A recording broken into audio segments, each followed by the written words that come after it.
કોઈ આપણો આત્મજન હોય, કોઈ આપણો સગા સંબંધી હોય, આપણે હૃદયથી જેને ચાહતા હોય એનો વિયોગ થાય તો આપણે દુઃખ પણ થાય કે આહા, અમારા સગા સંબંધી એ કોઈ પણ પાત્ર હોઈ શકે, એ પતિ પણ હોઈ શકે, પત્ની, બાળક, દીકરો, દીકરી, મા, બાપ, સગા સંબંધી, કોઈ પણ જેને આપણે અંતરથી ચાહતા હોય મારા ભાઈ બહેન,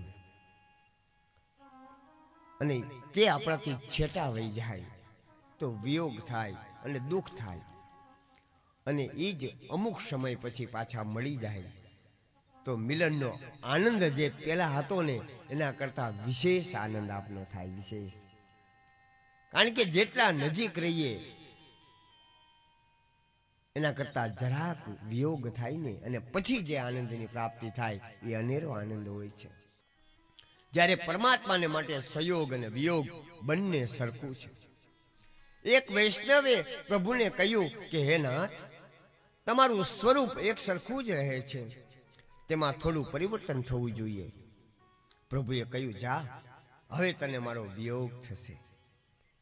પ્રભુ અંતર્ધ્યાન થયા, તેને બહુ વિયોગ થયો, તે રડવા લાગ્યો, રડતા રડતા પોતે કીર્તન કરવા લાગ્યો.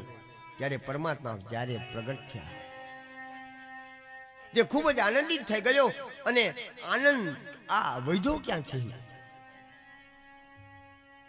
આનંદ એટલો બધો ક્યાંથી વધ્યો? વિયોગ બાદ પરમાત્માના દર્શન કરતા વધારે આનંદનો અનુભવ થાય છે.